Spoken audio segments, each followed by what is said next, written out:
Assalamualaikum warahmatullahi wabarakatuh. Kaifahalukum anak-anak kelas 5 semuanya. Semoga semuanya selalu diberikan kesehatan dan terus semangat untuk pembelajaran jarak jauhnya. Nah, alhamdulillah kita dapat bertemu kembali pada pagi hari ini.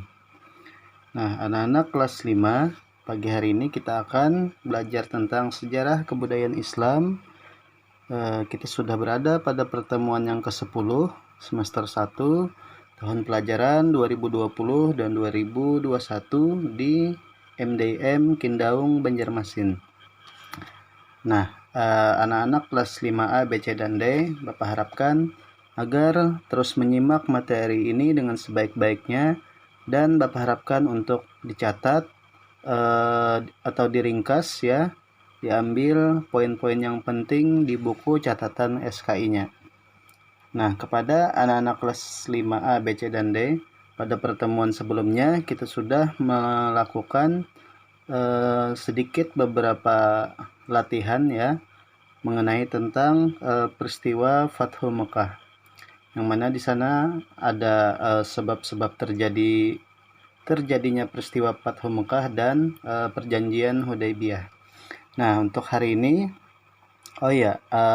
yang Bapak harapkan juga, anak-anak yang masih belum mengumpulkan tugas atau latihannya pada pertemuan ke-8 kemarin, pertemuan ke-9 ya, pada pertemuan ke-9 yaitu latihan agar mengumpulkan tugasnya secepatnya, karena itu akan menjadi poin penting untuk pengumpulan nilai sebelum kita ada pembagian rapot.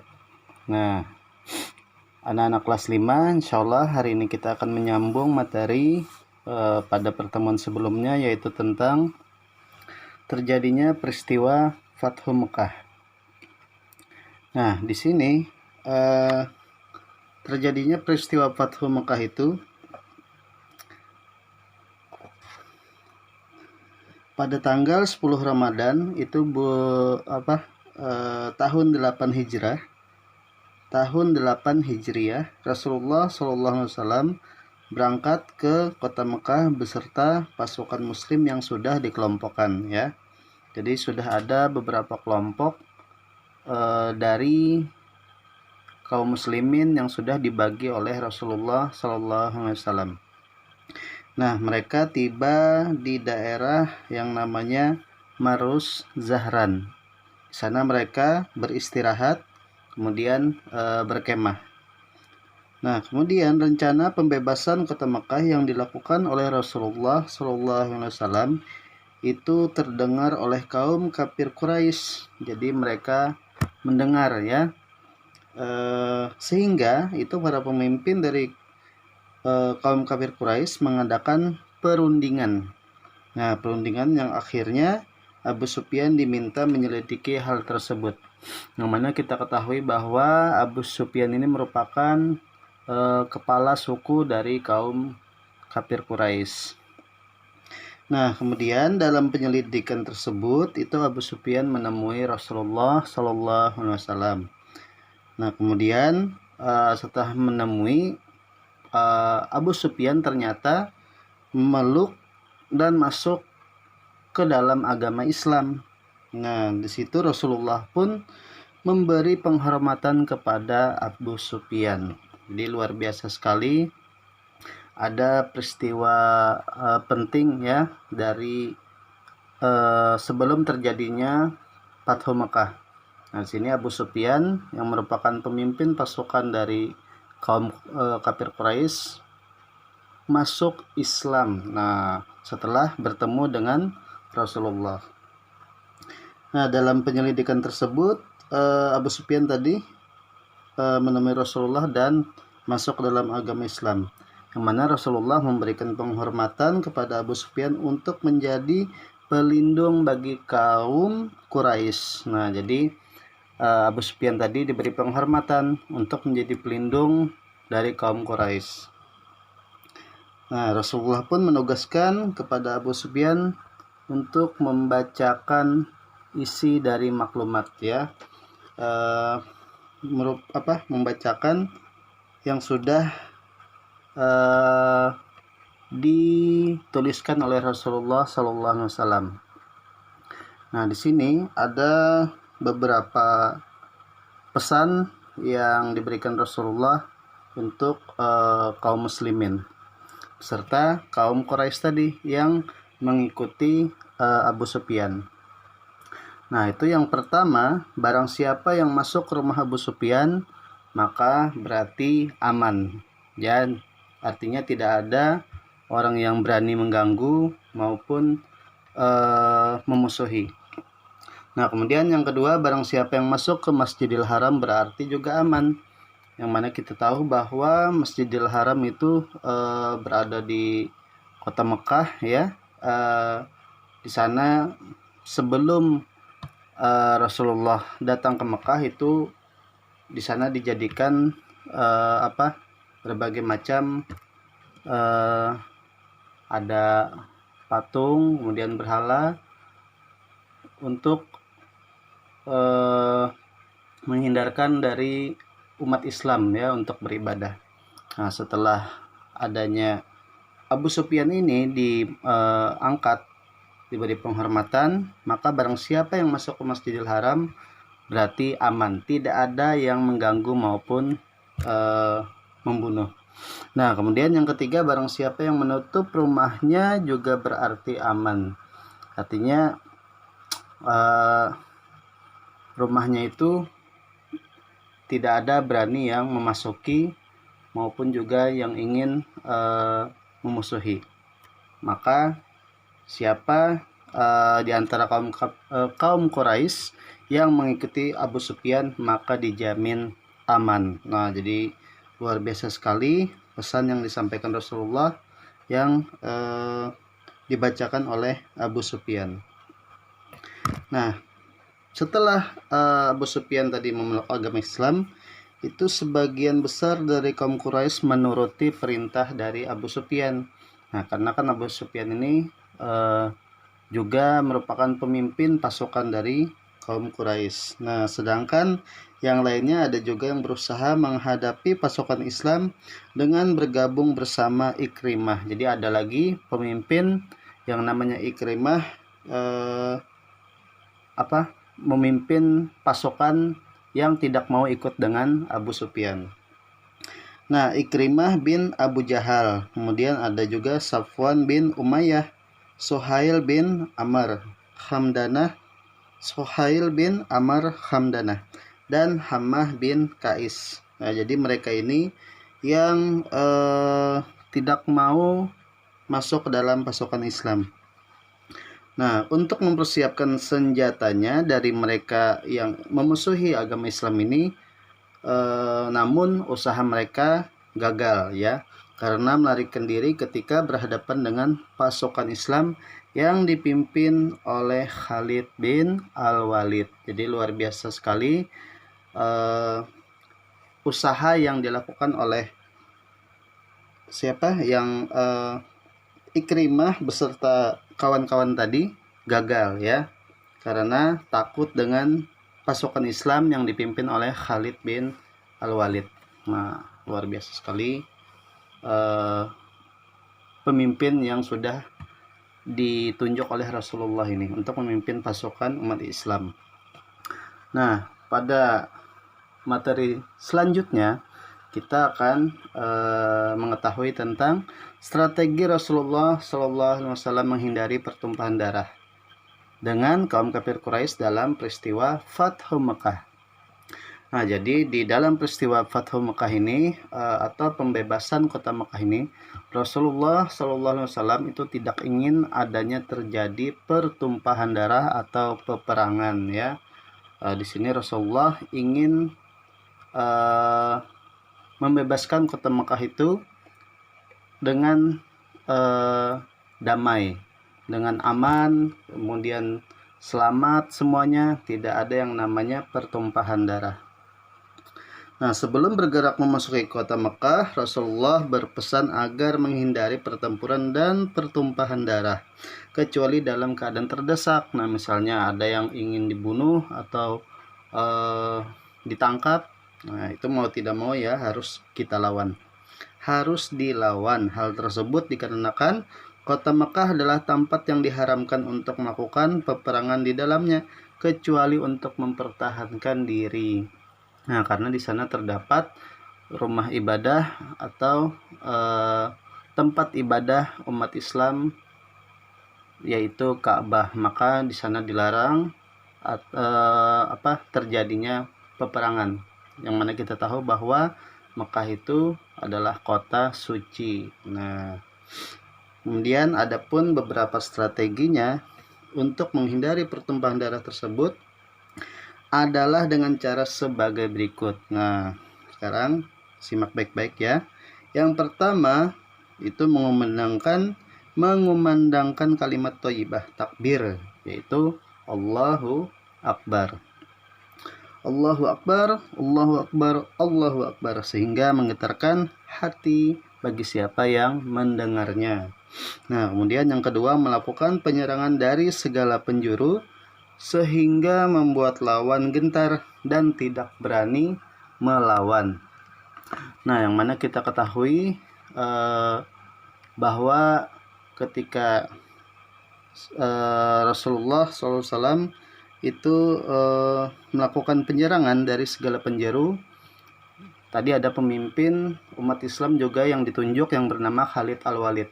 Itu memimpin pasukan untuk memasuki kota Mekah dari bagian bawah. Nah, kemudian ada Zubair bin Awam, itu memimpin pasukan Islam memasuki Mekah dari bagian atas bukit. Nah, jadi luar biasa pembagian kelompoknya ya. Kemudian yang ketiga ada Abu Ubaidah bin Zarrah. Nah, itu memimpin pasukan dari tengah-tengah lembah hingga sampai ke kota Mekah. Nah, kemudian ada lagi pemimpin yang bernama Sa'ad bin Ubadah. Itu memimpin orang Madinah supaya memasuki kota Mekah dari arah sebelah barat. Nah, jadi dikelilingi berbagai penjuru tadi supaya lawan gentar dan tidak berani melawan. Kemudian yang ketiga, melarang pasukannya untuk membunuh musuh jika tidak melawan dan menyerah. Jadi kalau ada musuh yang menyerah atau tidak melawan, maka dilarang untuk membunuh. Nah, kemudian yang keempat, melarang pasukannya untuk tidak merampas senjata kecuali senjata yang digunakan untuk menyerang. Jadi tidak boleh merampas senjata dari lawan ya, kecuali senjata yang digunakan tadi untuk menyerang. Nah, baru boleh. Yang kelima, melakukan diplomasi agar tidak terjadi pertumpahan darah lagi. Jadi melakukan beberapa penyampaian ya atau perundingan supaya tidak terjadi pertumpahan darah. Kemudian yang keenam, ada memohon pertolongan kepada Allah Subhanahu wa taala yang Maha Pemberi kemenangan. Nah, yang mana kita tahu Allah Subhanahu wa taala itu memberikan pertolongan kepada umat Islam, baik dari ketika dilawan oleh kaum kafir Quraisy dan orang-orang yang memusuhi umat Islam. Nah, seperti penyerangan Ka'bah, kemudian beberapa peperangan yang dilakukan oleh Rasulullah, itu semuanya atas pertolongan dari Allah Subhanahu wa taala. Nah, di sini setelah Rasulullah SAW menguasai kota Mekah. Nah, pada tanggal 20 Ramadan bertepatan pada tahun 8 Hijriah, Rasulullah SAW dan kaum muslimin memasuki kota Mekah tanpa perlawanan. Jadi tanpa adanya perlawanan, yang berarti Rasulullah menuju Ka'bah dan mendatangi Hajar Aswad kemudian menciumnya. Jadi dengan secara aman, damai, dan tidak ada terjadi yang namanya pertumpahan darah. Nah, kemudian setelah Ka'bah bersih dari berhala, maka Rasulullah menyerahkan kunci dan kepengurusan Ka'bah kepada Utsman bin Talhah. Hal itu dilakukan karena Rasulullah tidak menginginkan atas kota Mekah. Nah, jadi Rasulullah tidak ingin yang namanya kekuasaan, ya, tidak ingin menguasai kota Mekah, padahal kota Mekah sudah dikuasai oleh Rasulullah dan umat Islam, tetapi beliau hanya menginginkan bahwa umat Islam dan kaum Quraisy tadi beserta orang yang memusuhi umat Islam agar tidak menyembah berhala, ya, untuk membebaskan mereka yang dari yang namanya kesesatan. Nah, di sini Rasulullah menuju Ka'bah dan mendatangi Hajar Aswad, kemudian menciumnya. Setelah melakukan tawaf atau mengelilingi Ka'bah, Rasulullah memerintahkan kaum muslimin untuk menghancurkan seluruh berhala yang ada di Ka'bah. Nah, jadi sebelum Rasulullah datang ke kota Mekah itu banyak sekali patung berhala yang digunakan untuk menyembah dari kaum kafir Quraisy, ya. Di sana yang asalnya tempat ibadah umat Islam dijadikan sebagai penyembahan patung berhala. Nah, setelah adanya pembebasan kota Mekah ini, penaklukan kota Mekah atau Fathu Mekah, maka seluruh patung yang ada di Ka'bah itu dihancurkan. Tidak henti-hentinya Rasulullah dan kaum muslimin mengumandangkan takbir sebagai ungkapan rasa syukur atas kemenangan dan keselamatan mereka dalam pembebasan kota Makkah. Apalagi pemimpin pasukan Quraisy yang bernama Abu Sufyan tadi masuk ke dalam agama Islam. Itu bertambahlah kekuatan umat Islam. Nah, setelah mengerjakan sholat, Rasulullah menemui kaum Quraisy yang telah memenuhi Masjidil Haram. Jadi banyak sekali orang yang berkumpul di Masjidil Haram.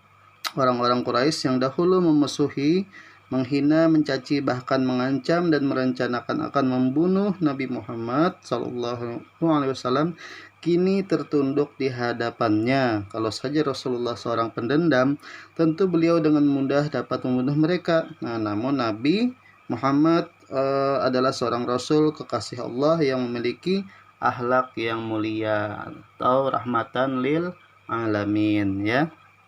Jadi kalau saja Rasulullah itu pendendam, kemudian orang yang sakit hati mungkin akan membalas, ya.